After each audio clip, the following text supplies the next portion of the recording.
This is a Pod Dealers Network podcast. What is TWS podcast, episode, whatever, who cares at this point? Bar. The rant of the vindicated. It's my podcast and I do what I want to.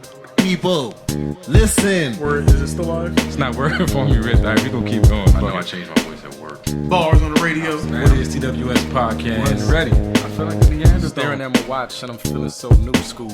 Suicide attempts, how many tries to take? They ain't ready. All right, and welcome back to another episode of the What is TWS podcast. As always, I am your boy J. Flan, representing the White Pants Society, and I must thank you first and foremost for taking any amount of time out of your day to come chill with me, do whatever it is we do here, talk about whatever it is we talk about. You could be anywhere else in the world, but you're here with me, and I do greatly appreciate that. Yeah, man. Sorry about last week. You know, some things popped up, I guess, mental health wise, that caused me to not get an episode in. It's really like procrastination. Like I really wait until the last minute to get these things done. It's like 4 or 5 o'clock in the morning right now, when I'm recording this to put it out later this morning. And we got down to that limit like last week, and then like as I was getting ready to go record, you know, something came to my attention that just threw me for a loop. And yeah, man, it put a pause in the show, which I can't let happen, and I apologize for, but I'm back this week, and I think I have a much better episode planned for you. I really didn't have anything planned last week. I was just going to wing it, and you know, I actually got a script this week. I actually put some work into trying to get this thing done. I don't know if you can do this. I don't know if it's okay copyright-wise, but I'm going to do it anyway because shit was hilarious to me, and I got to share it with somebody. I'm foregoing guess the ethnicity this week. Might, you know, put it on pause for a minute. I found myself like looking for stories, and then I was looking for stories with a certain ethnicity or not white, because like the last 3 that I've done have all been white, and I'm like, that don't seem right. They don't come across right. Don't come across white. Don't come across right. But if I start like trying to find stories with a certain ethnicity, I think then it loses the whole point of what I was trying to do. So I got to rethink how I'm going to do that. So I'm going to put a pause in that. But this came up this week, and I think it's in the same vein, and I find it hilarious. So let's do this real quick. All right, so I don't know how many of y'all have seen this TikTok. I think the first one I saw was some people reacting to it. Again, I don't know if it's okay to do this, but I'm going to do it anyway because that's what I do. I don't know. Enjoy. Hey, Alexa, play that song by Kanye West where there are some guys in Paris. You stumped me. I couldn't find a song Guys with the in lyrics where Paris. there are some Alexa, guys in Paris. So there's this Kanye West song, right? And him and Jay-Z are in Paris. Can you play the song by Kanye West that takes place in Paris? I like how Alexa's playing dumb. Alexa, the Kanye West song that takes place in Paris. Can you please play that?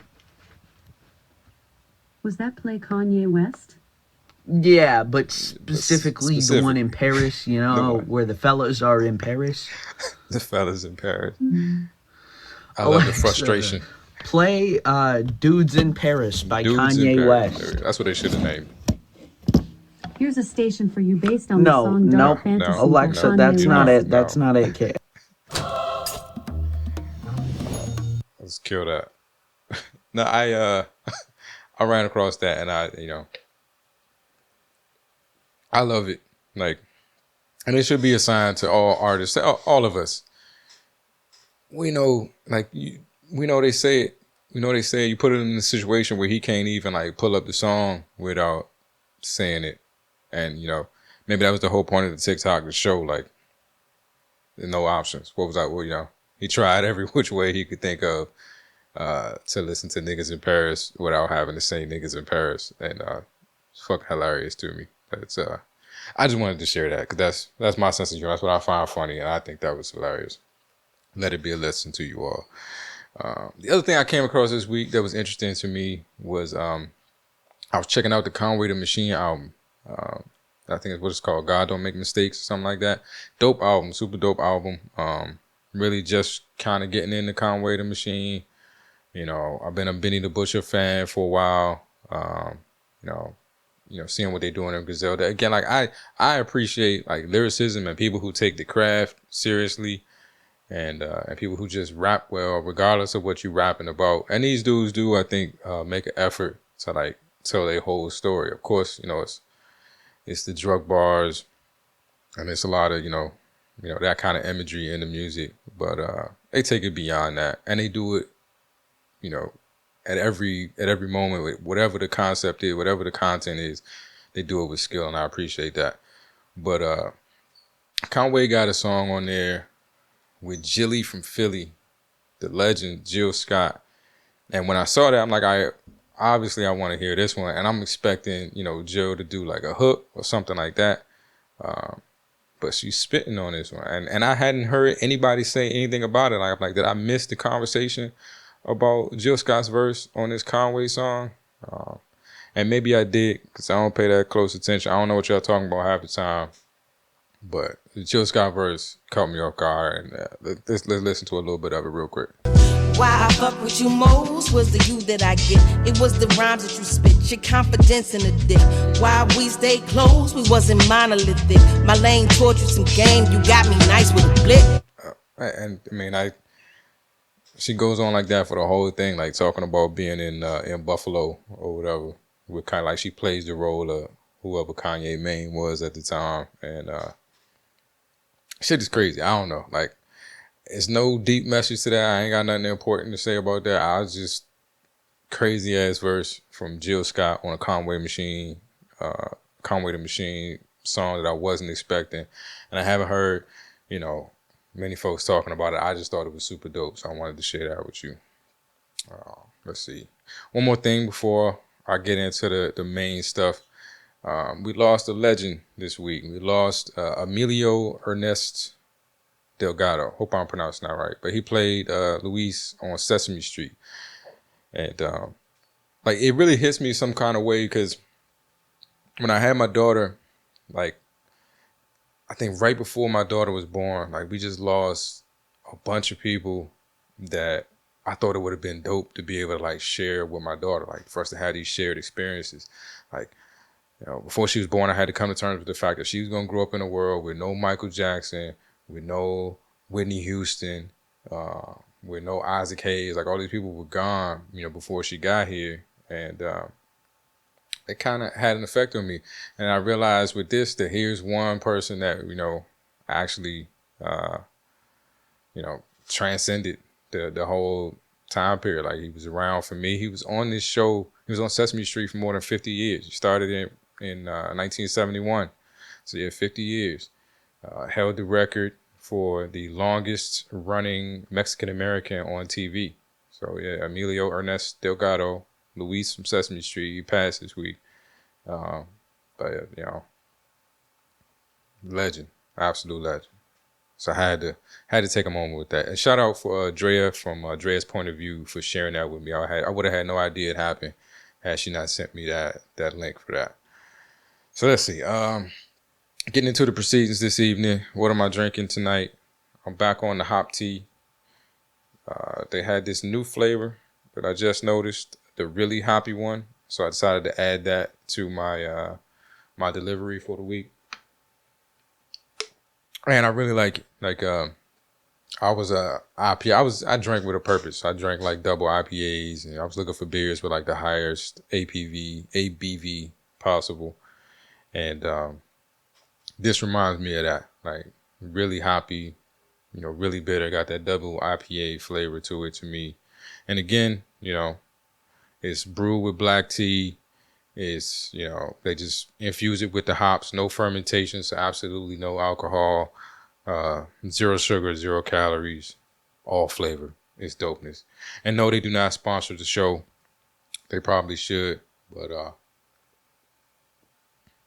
don't know. I'm just waiting on them to cut the check. All right, so what we normally come here to talk about. This is going to be a Chef Elise centric episode. So let's go ahead and get into the Chef Elise report.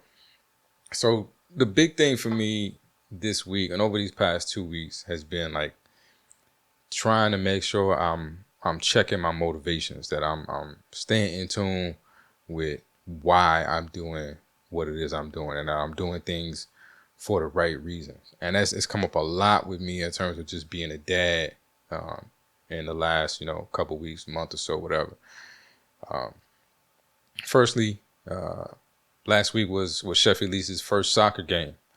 So, I was excited about that, and I went out, to the soccer game. It got canceled the week before, so when we had our visit, we sat and we started making signs. I should have brought one up here, but I made what I thought was pretty dope signs with stickers and stuff all over them and colorful letters. Trying to do some stuff to, have an activity with my daughter and then show my support as a dad. And I felt really good about making these signs until it was like time to go to the game. And I realized that, I'm going to have to go someplace and hold these signs up. Like, it didn't fit my personality. I'm real low key. I don't like attention. I don't like people looking at me. And it's like, you go to this game and I'm like holding these colorful ass signs with hearts and flowers and, all kinds of whatever, stickers and stuff all over them. That I spent a lot of time doing. I'm like, this is going to draw a lot of attention. I don't know, is any other parents going to have signs and stuff like that? And, the first moment where I had to like check my motivations, like I didn't make the sign for other parents. I didn't make the sign to go out there and look cool. I didn't make the sign, to make friends or something like that. Like I made the sign to go support my little girl. And that was what it was going to do. When I showed up with the sign, she was like, I stole her focus for a minute. Like she wasn't really paying attention to the game. I had to like get her back into the game. Because there was Dad, on the sideline, holding up these colorful ass signs saying, "Go Sweet Pea, go number 9, the Mustangs," And so she was happy, and that was the point. But, for a moment there, I was really worried about like how I was going to come across to these adults, who do nothing, to enrich my life. But I was real worried about like how they were going to take, me having these signs. And that's not what I came out there for. And so, that was the start of like me realizing like I gotta really pay attention to what makes me do what I do, why I'm doing what I do. And then more stuff happened. I had some really interesting experiences with Sheffield Lee's. Another thing happened, like you can't budget for parenting. Like you really can't. Like there's always the usual expenses like childcare and like food and stuff like that. Here's another funny story, right? Sheffield Lee's favorite cereal is Honey Bunches of Oats, and I don't know like where that comes. Like she is the oldest 6-year-old I've ever met in my life. Like Honey Bunches of Oats. Like I just started eating Honey Bunches of Oats. It didn't sound appetizing at all to me until a couple years ago when it was like I should be eating grown-ups. I think it was really like a genuine attempt for me to do something grown up. Like I'm gonna eat this grown-up cereal, and she saw it in my pantry one day and like asked for it. Like it wasn't something I put on her. It wasn't because I ran out of other cereals. She was like, "Nah, I want the Honey Bunches of Oats." Because one of the things I wanted as a parent, one of the things I was excited about when I realized I was having a kid was that I could go back and do stuff that I couldn't do as a kid, with the excuse that I'm doing it for my kid. So like I was buying all the cereals I could never have as a little kid. Like I had, Fruity Pebbles, Fruit Loops, Corn Pops, all this stuff. Like I'm like, man, we're going to have a ball. Like every time you come to Dad's house, we're going to try another cereal and it's going to be fun for me and you. And, cause growing up in my house, and I think, all kids who grew up like a single black mom, I have no idea what it was like with single white moms, so that's why I'm not including you. I'm not trying to whatever. But when you was headed to the store, it was the same speech every time. Like, don't ask me for shit. So you would just be in that cereal aisle looking at all the Count Chocula's and all that other shit. Like, you know, all the cereals they made sound awesome on TV, and you just knew you couldn't have them. You know, it was just me, my mom, and my sister in the house. So we had to have like one cereal to rule them all. She wasn't buying like multiple cereals. So we had to buy cereals that our kid would like and she would eat.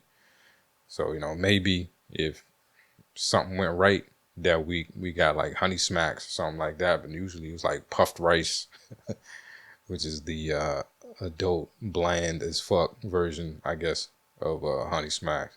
Puffed rice, cornflakes. You wasn't getting Frosted Flakes, put your own sugar on them. Shit like that. So now that I got a 6-year-old, it's like, here's my opportunity to I get to go to the grocery store now and just, you know, be a kid. Like, what I want to try this week, you know, get all the cereals and blame it on my daughter. I'm buying it for a 6-year-old.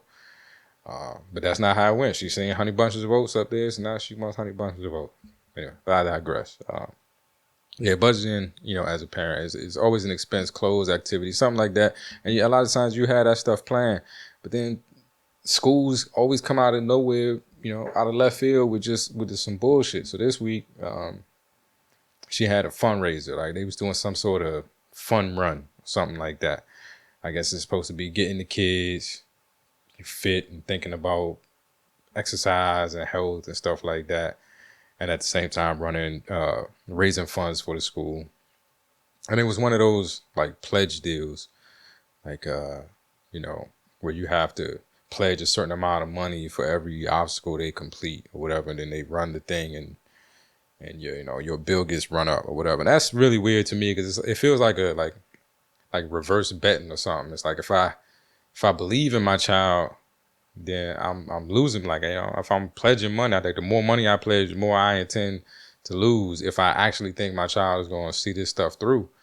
Like, I wonder if there are parents that like just throw crazy numbers up there because they're like, yeah, my child going to fill his water bottle with chocolate milk. He ain't doing shit. Like, he ain't running near another obstacle. I can pledge $100 per obstacle and come out even at the end of the day. Like, nothing is going down. But, you know, and then another moment where I had to check my motivations because I'm sitting there trying to figure out how much I'm going to pledge per obstacle. You know, I think it's like 35 obstacles or something like that. So, you know, I'm doing the multiplication, I'm running the numbers, and and you go to this website, it's a page, and, you know, for your child, and you can see everybody who's pledged. And so first it was like, got to get in there first. Like, dad got to be the first one to pledge because, you know, I need people to know that I'm around and I'm here and I'm interested and stuff like that. Got to check my motivations. And then it was like the number. I don't want to jump out the window and act like I got it like that because I don't. But I also don't want to be pledging the least. I want to be, you know, up there toward the top if I can. But it should be about, you know, my daughter's education at her school and fundraising and, you know, and you know, contributing to that and contributing to, you know, my daughter feeling supported in doing this. But I'm more worried about, you know, how other people are going to view my pledge and if it's the right amount and how quickly did I do it. And it's like, and that stuff like drives me crazy. Too many mental cycles spent on worrying about what somebody else think when it's not the important part of the majority of what I'm doing.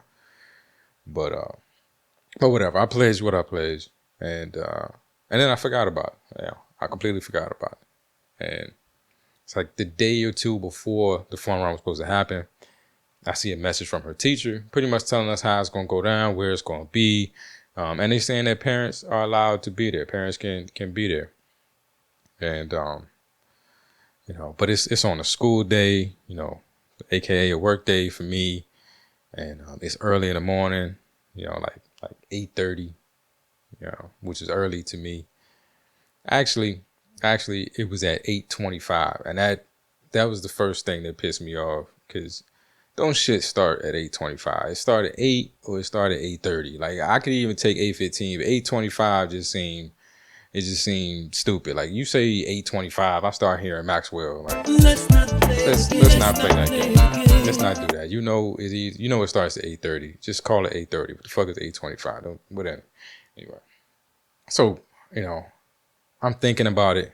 I think I wake up that morning, and I'm up mad early. I haven't been sleeping, like I said, mental health stuff. So I haven't been sleeping well. So I'll get home from work in the afternoon, crash, wake up around 10, 11 o'clock, at night, and then just be up for the rest of the night.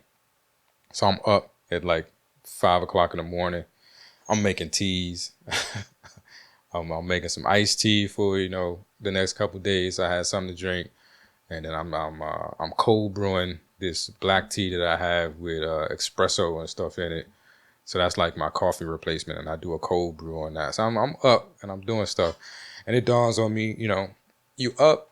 I think my original idea was, I'm not going to the fun run because it's on a work day. I'm supposed to be at work, even though I work from home, and they're not gonna know. And it's early, like like maybe if it had been in the afternoon or something, I'd go. I had come up with a reason why I wasn't gonna go, and then all of a sudden, I'm up doing all this stuff at 5 o'clock in the morning. I'm like, I could make it. I could make it. Like, why? I shouldn't be going to sleep right now because I'm about to clock in. I'm up. I got the cold brew. Like, I can make it.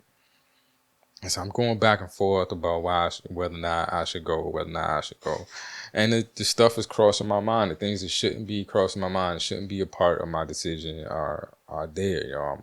It's about other parents seeing me. It's about, being validated as a dad, making sure teachers know, that I'm around. And it's not even that I want them to know I'm around so that they understand the support system that Elise has. It's just like, I want to be viewed as a good dad. And I'm like, this is the opportunity to be viewed as a good dad. And I'm going back and forth about it.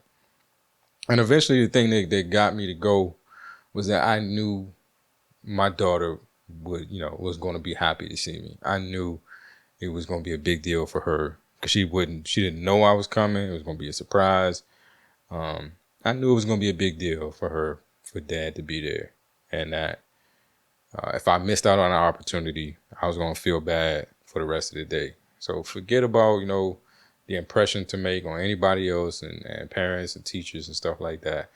Go support your daughter because that's the person that you want to be, and that's going to mean the most to your little girl. So I did. I went. Let me say this as a quick lesson that I've learned over the last, year or so about being a part-time dad. Don't show up for shit early. Stop.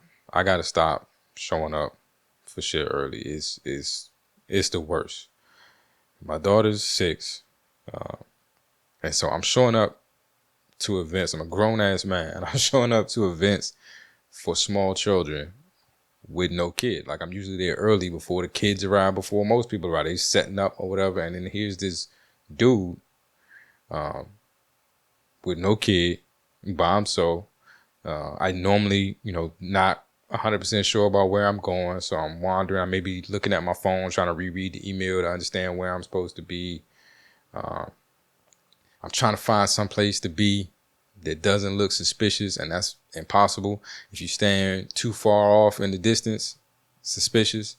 If you real close to the area where little kid's about to be with no kid, suspicious. Like, it's a lose-lose thing. I think maybe that was a unexpected benefit of making the signs for my daughter's soccer game, because it's like, at least if I'm there with these signs, who I'm attached to, that I'm here for the soccer games. I'm a parent, maybe it looks like I'm trying to throw you off the scent. I don't know. But yeah, no, don't be early as a part-time. If you're not the main custodial parent, if you don't have the kid, don't be early, because you just look like a grown man at a kid event by yourself. Creepy. It just fucking creepy.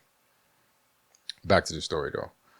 So I got there early, and I had to sit through the pre-K students coming to do their thing.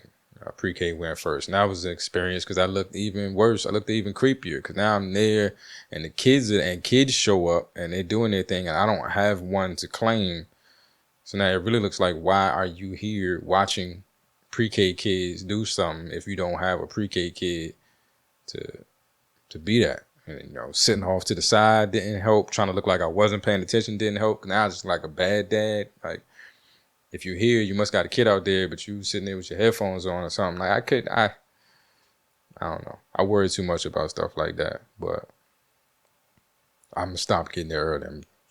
I think I can get there late, and it's not a problem. I'm there. You know, being there early is a problem for me. But Elise's class finally showed up, and it was everything that I was hoping it would be. Like, she went nuts, made the trip worth it, hands down. Like, I saw them come in, and I see where they're lining up, and I'm walking over there, and it was just so funny because it was like delayed reaction. Like, she saw me, I waved at her, she saw me, she waved back, and then it's like, count to 5.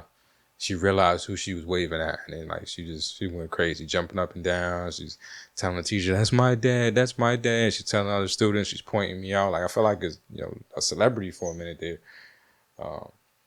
It was crazy. And then once again, the motivations, checking my motivations comes in. I start to almost get annoyed by it because I'm like, this is gonna make the teacher think that I'm not around very often. Like, why is she so excited to see me? If she just saw me, a couple of days ago, last week or whatever, I don't want people to think I'm never around. Like, and she's overreacting. Like, no, your little girl is happy to see you, and that's the greatest thing in the world. And I should just be happy about that. But it's like, but why was I there? Was I there so teachers felt a certain way about me and thought I was a good dad, or was I there so that my little girl knew she was supported and that daddy loved her?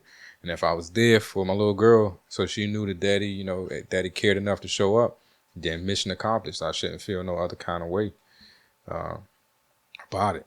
But, I'm working on that. But the shit started. She finally got out there, and she got serious. She got her game face on. She's a competitor. I love it about her. First thing I realized once they started running was it wasn't 35 obstacles. There were not 35 obstacles out there. And then nobody was fucking counting the obstacles. I don't know how many obstacles there were, but it's like they could run around the shit as many times as they want to.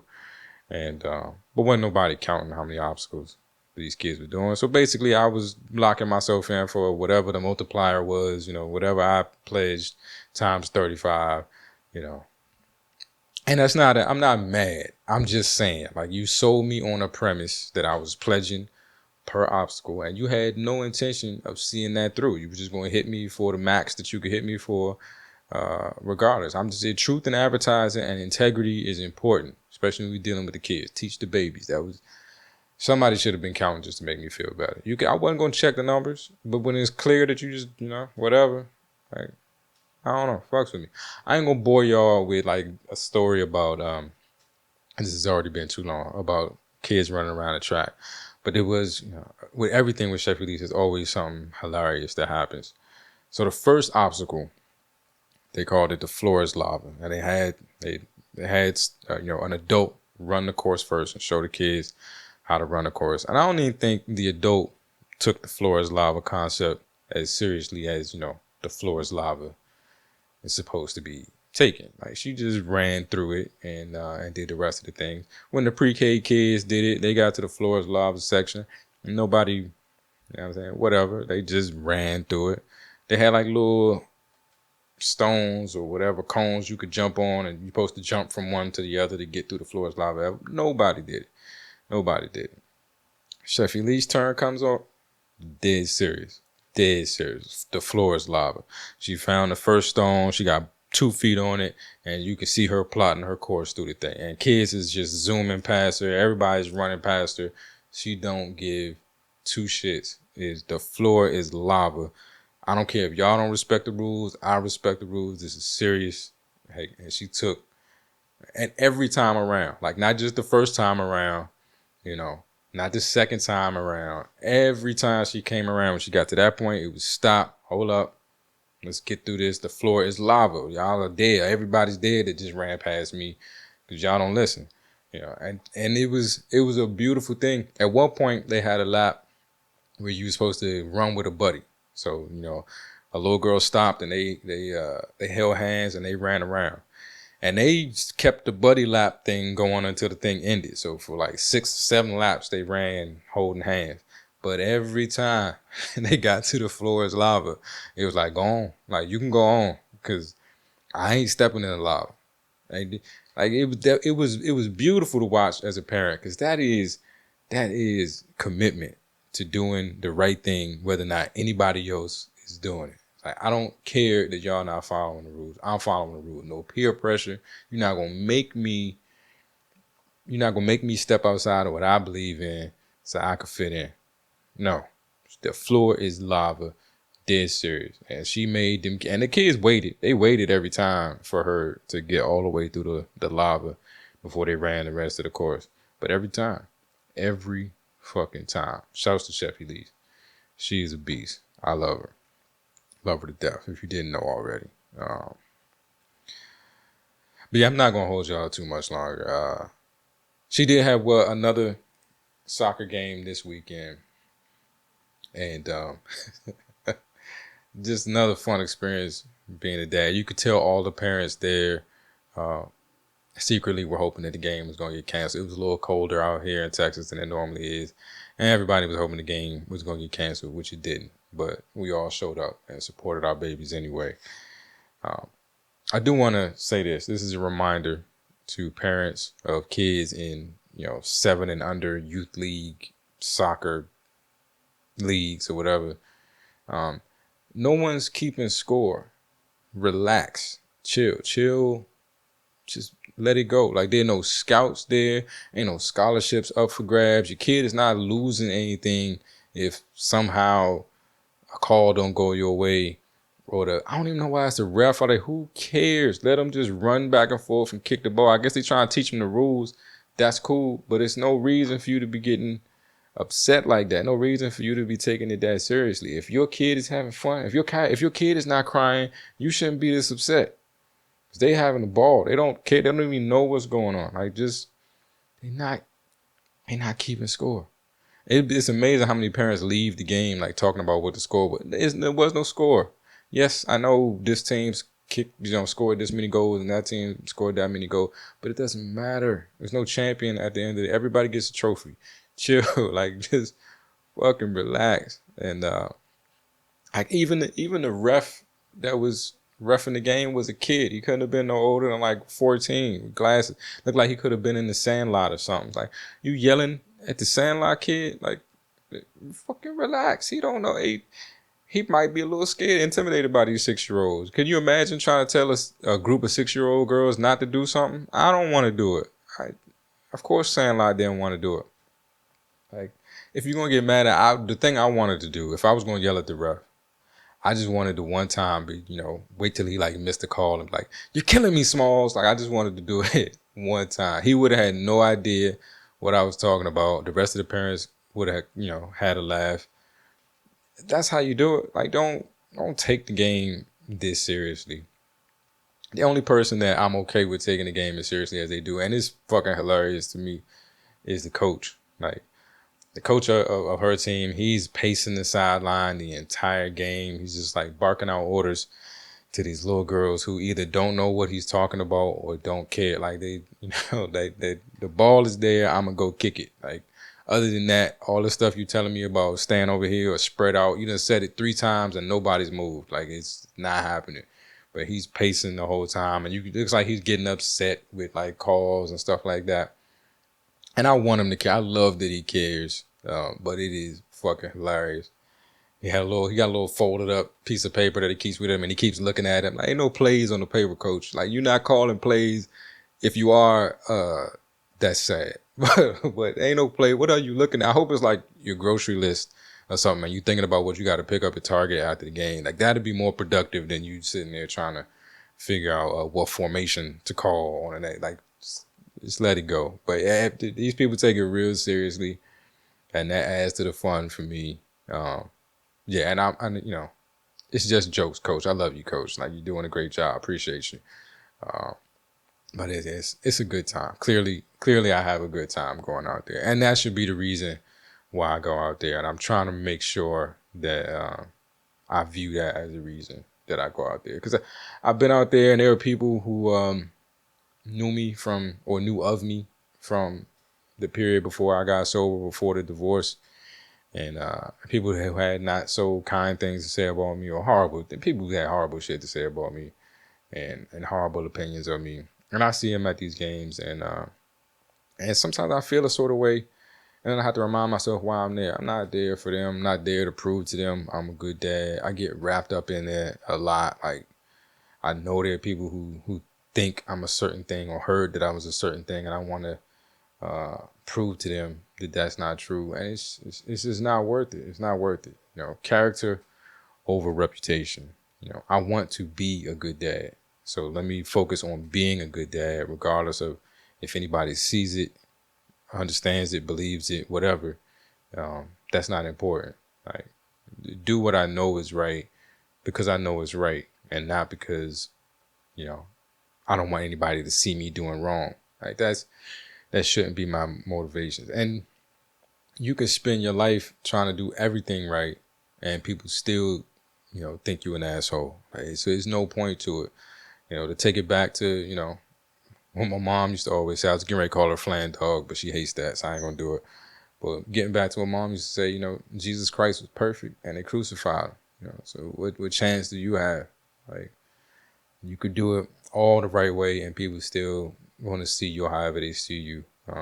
It's important that you are being the thing that you want to be, that you are motivated by making the decisions that somebody who is what you say you are would make. And that's what I'm trying to do. Character over reputation, or AKA fuck them. But yeah, that's how I gotta live life. So that's what it is for me right now, man. Keeping track of my motivations. Why am I doing what I'm doing? And am I doing it for the wrong reasons, which is causing me to be upset? I wouldn't be upset if this wasn't my focus. I wouldn't be upset if this wasn't the reason that I was here. And the reason that I should, you know, in a lot of these situations where I was upset, the reason why I was there was to be, you know, a good dad. And if that's what I was doing, then what other byproducts or whoever else's feelings was involved shouldn't matter to me at all. So that's all I got for you this week. I appreciate y'all hanging out with me. As always, I definitely appreciate the support. The podcast is growing. If you like what you heard, you know, this afternoon or this whenever you're listening to this, please, you know, I can't even remember right now. Rate, review, subscribe, rate, and review. There we go. Subscribe to the podcast. Leave me a rating or a review or a comment, whatever. I think I'm titling this one, Let's Not Play the Game. I thought about 4 a.m. on Palm Springs or The Floor is Lava. I could always change the title. If you want to hit me up in one of the comments and let me know if you think it should be titled something different. That would be dope. If you got any guess the ethnicities for me where you did the looking and it ain't on me what ethnicity it turns out to be, I'd appreciate that. If you just want to share anything funny with me or anything, you know, you think is relevant or going on, it's hard finding content for this thing every week, especially with how unhip and unplugged I am with the real world. I have no idea what y'all be talking about half the time. So if you want to hit me to something, you know, please do. I'm surprised nobody said anything to me about that Jill Scott verse. I don't understand how that happened. But my usual calls to action.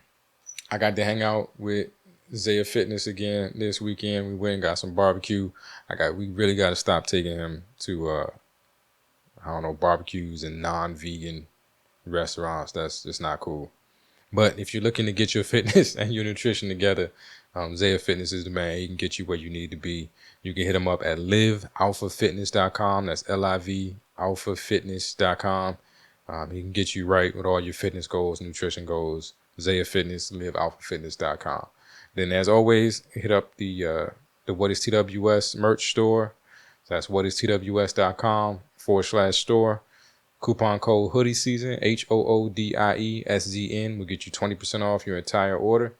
So get your, what am I rocking today? To stay connected. That's what we need, especially at times like this. we need to stay connected. So that's the message for today. I've lifted it up 3 times, and I don't think you can see it right there. Stay connected. Get you one at the What Is TWS merch store. 20% off, hoodie season, whatever. But with that being said, that's all I got. It is 6:30 in the morning. I'm gonna edit this and get this out to you this morning. Bet, watch me work. But until we speak again, y'all be safe, be easy, be the light, and notice if you know nothing else, I love you.